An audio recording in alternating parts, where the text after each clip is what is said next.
दोस्तों, take with team में आपका बहुत बहुत स्वागत है। मेरा नाम है तनिष और आज की इस वीडियो में हम कंपेयर करेंगे जियो एयर फाइबर और एयरटेल एयर फाइबर का। और मैं आपको शेयर करूंगा मेरा रियल एक्सपीरियंस, क्योंकि अभी करंटली मैं दोनों ही कनेक्शन यूज़ कर रहा हूँ। सो बिना किसी की वीडियो शुरू कर। तो अब मैं बात करूँ दोनों कनेक्शंस के बारे में, तो दोनों कनेक्शंस को मुझे बहुत टाइम हो चुका है यूज़ करते हुए। एयरटेल जो मैंने लगवाया था मेरे घर पर, वो मैंने 8-9 साल पहले लगवाया था। तो पहले जब मैंने लगवाया था उस टाइम पर मेरा कॉपर केबल था। 5 साल पहले उन्होंने मुझे फाइबर केबल पर स्विच करके दे दिया था। अब मैं बात करूँ जियो की, तो जियो मैं पिछले 6 महीने से यूज़ कर रहा हूँ। तो मैं आपको एक रियल ओपिनियन दूंगा कि उसमें से आपके लिए बेटर कनेक्शन कौन सा हो सकता है। तो सबसे पहले अगर हम देखें प्लान्स के बारे में, तो एयरटेल में मैं अभी करंटली यूज़ कर रहा हूँ 499 का प्लान, जिसमें मुझे 40 Mbps की अनलिमिटेड स्पीड मिल रही है। उसके साथ साथ मुझे यहाँ पे एक लैंडलाइन कनेक्शन मिल जाता है। लैंडलाइन कनेक्शन मतलब फिजिकल कनेक्शन मुझे अभी मिल जाता है। और उसके साथ मुझे एयरटेल एक्सट्रीम का सब्सक्रिप्शन मिल जाता है। और उनके जो 2-3 ऐप्स रहते हैं एयरटेल के, हेलो ट्यून्स और वो सब के, उसके मुझे सब्सक्रिप्शन मिल जाते हैं। अब मैं बात करूँ जियो का, तो मैं जियो में 599 रुपीज़ का प्लान यूज़ कर रहा हूँ। तो 599 प्लस 18% GST, तो 706 रुपये के आसपास आता है। एयरटेल में 499 प्लस 18% GST, तो 590 रुपये के आसपास उसका प्लान होता है। अब मैं बात करूँ जो जियो का प्लान मैं यूज़ कर रहा हूँ, वही प्लान यूज़ कर रहा हूँ मैं। 30 Mbps का मेरा जो प्लान है, 30 Mbps के प्लान में मुझे सेम जैसे एयरटेल का रहता है लैंडलाइन कनेक्शन, बट एयरटेल में आपको फिजिकल लैंडलाइन कनेक्शन मिल जाता है। जियो में आपको जो जियो वॉइस उसका ऐप है, उसके थ्रू आप लैंडलाइन कनेक्शन यूज़ कर सकते हो। अगर आपको फिजिकल कनेक्शन लगवाना है तो आप रिक्वेस्ट कर सकते हो, तो वो आपका जो राउटर रहता है, राउटर से वायर आपके लैंडलाइन डिवाइस तक आपको वो करके दे देंगे।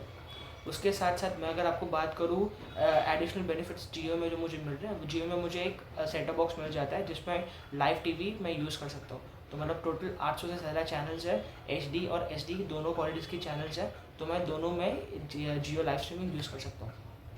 अब मैं सेकेंड बात करूँ दोनों ही प्लान्स के यूसेज के बारे में, तो एयरटेल में आपको 40 Mbps की स्पीड आपको बताते हैं, बट 40 Mbps से मैंने जितना नोटिस किया वो ज़्यादा ही मिलता है। बट जबकि जियो का जो कनेक्शन है, जियो में आपको 30 Mbps आपको अगर बताया गया है, तो डेडिकेटेड आपको 29-30 Mbps के बीच में ही आपको अपलोड और डाउनलोड स्पीड दोनों मिलती है। उसी के साथ अगर मैं बात करूँ यूज़र एक्सपीरियंस की, डाउन टाइम की दोनों ही कनेक्शंस में, तो दोनों ही कनेक्शंस में एज सच मुझे इतना कोई डाउन टाइम देखने मिला नहीं है। बट मैं अगर बात करूँ जियो की, तो जियो जब मैंने लगवाया था इनिशियल स्टेज पे मुझे 2-3 बार इश्यूज़ हुए थे। मतलब मेरा जो सेटअप बॉक्स था, सेटअप बॉक्स में अगर मैं कोई लाइव टीवी या कोई कंटेंट प्ले करता हूँ, तो वो ऑटोमेटिकली म्यूट हो जाता है आफ्टर फ्यू मिनट्स। तो मतलब ये कंप्लेंट मैंने ऑलरेडी जियो में रेस कर दी थी, जिसके लिए 2 बार मेरा सेटअप बॉक्स चेंज हुआ था, और तीसरी बार फिर ये प्रॉब्लम मेरी सॉल्व हो गई थी। उसके साथ मैंने एक चीज़ जियो में जो नोटिस की है, वो की है कि जो जियो का कनेक्शन है, अगर मैं समझो लॉन्ग टाइम से यूज़ कर रहा हूँ, लॉन्ग टाइम के लिए यूज़ करता हूँ, फॉर एग्जांपल इफ मैं कोई वेब सीरीज़ देख रहा हूँ 5-6 घंटे की, तो 5-6 घंटे के वेब सीरीज़ में बीच में कई बार बफरिंग आ जाती है। तो वो बफरिंग वाला चीज़ मुझे समझ में नहीं आता है, क्योंकि मैंने उस टाइम पे अगर मैं स्पीड टेस्ट करने जाता हूँ, तो स्पीड टेस्ट मुझे कंसिस्टेंट मिलती है 30 Mbps की, अपलोड और डाउनलोड दोनों। बट वो बफरिंग कई बार मुझे आ जाती है अगर मैं 720p कंटेंट भी देख रहा हूँ सिंगल स्क्रीन पे।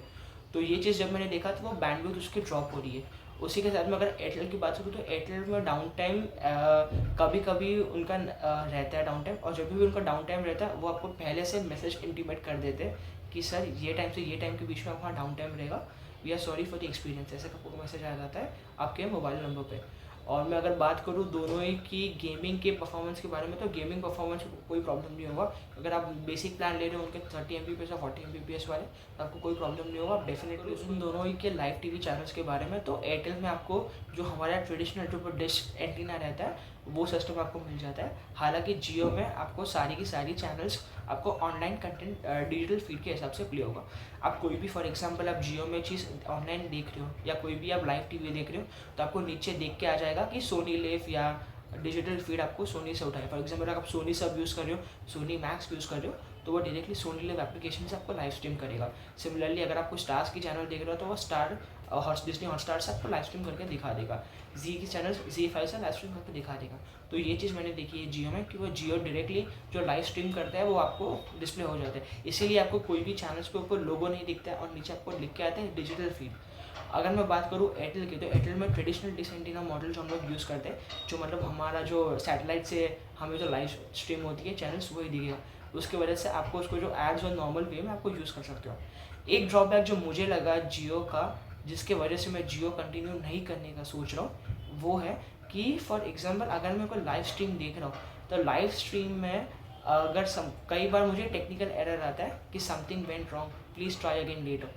तो अभी आप हमारे जैसे टेक फ्रेंडली यूज़र्स रहते हैं, हम लोग को पता है कि हमें बैक जाके वापस उस कंटेंट को प्ले करना है, तो आप उसको वापस आपका एरर नहीं आएगा, या आपको सेटअप बॉक्स रीस्टार्ट करना है। बट हमारे घर पे जो एल्डरली लोग रहते हैं, जो हमारे घर पे जो बड़े लोग रहते हैं, उनको ये चीज़ समझ में नहीं आती है।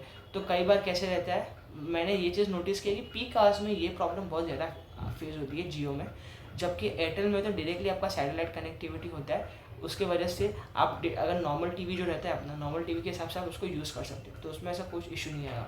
हाँ, बट अगर आप जो मानसून के टाइम पे आप देखने जाए तो एयरटेल में आपको पॉसिबल है कि कुछ प्रॉब्लम आ सकता है, बट वो मानसून में मेरे हिसाब से टेम्परेरी प्रॉब्लम होगा। तो मानसून में क्योंकि जैसे जैसे बारिश रहता है, तो उस टाइम पे जो डिश एंटीना है उसके फ्रीक्वेंसी में भी बहुत प्रॉब्लम आ जाती है, जिसकी वजह से आपको क्लियर पिक्चर क्वालिटी नहीं मिल पाती है। अब मैं बात करूँ मेरा यही मेन रीज़न था जिसकी वजह से मैं जियो के साथ कंटिन्यू नहीं कर रहा हूँ, क्योंकि ये बाहर बाजू ये टीवी का इशू है वो मुझे नहीं चाहिए था, इसलिए मैं आगे जियो के साथ कंटिन्यू नहीं कर रहा हूँ। हालांकि अगर आपके एरिया में दोनों ही ये है जो ऑपरेटर्स है उनके प्लान्स अवेलेबल है, दोनों ही ऑपरेटर्स में आपको अच्छी सर्विस मिल रही है, तो मैं आपको डेफिनेटली बोलूँगा कि अगर आपको जियो में जाना है तो आप डेफिनेटली जा सकते हो, क्योंकि जियो का customer care support, after sale support काफ़ी अच्छा है। एक बार आप उनके प्लान्स को सब्सक्राइब कर लेते हो उसके बाद। सिमिलरली एयरटेल का आफ्टर सेल सपोर्ट भी काफ़ी अच्छा है। अभी मैं आपको एक चीज़ बताता हूँ कि ये दोनों जितने भी ये प्लान्स हैं, दोनों ही कंपनीज़ हैं, वो एक इंटरवेल में खेल रही है, जैसे कि दोनों ही कंपनीज़ को अपने कस्टमर्स बढ़ाने हैं, दोनों ही कंपनीज़ को अपने सेल्स टारगेट पूरे करने हैं, जिसकी वजह से उन्हें डेफिनेटली कस्टमर एक्वायर करने हैं, और जितने ज़्यादा कस्टमर एक्वायर करने उनको अट्रैक्टिव ऑफर्स लाने पड़ेंगे। जैसे कि अभी करंटली मैं जियो को कंटिन्यू नहीं करने का सोच रहा हूँ, जैसे कि ये मंथ मेरा ख़त्म हो जाए उसके बाद मैं जियो का रिचार्ज नहीं करूँगा, पर अभी मुझे तुरंत ये मंथ के लिए मुझे ऑफ़र आ गया है जियो की तरफ से कि जैसे कि ये जनवरी है, सो 2025 का मुझे एक ऑफ़र आ चुका है। तो ऐसे ही आपको अट्रैक्टिव प्लान्स आप लोग वो लोग ला के देंगे, क्योंकि वो कस्टमर लूज़ नहीं करना चाहते हैं। तो मैं आशा करता हूँ आपको ये वीडियो पसंद आया होगा। अगर आपको वीडियो पसंद आया तो मेरे चैनल को लाइक, शेयर और सब्सक्राइब जरूर कर दीजिएगा। इसी के साथ मिलते हैं किसी नेक्स्ट वीडियो में, तब तक के लिए गुड बाय।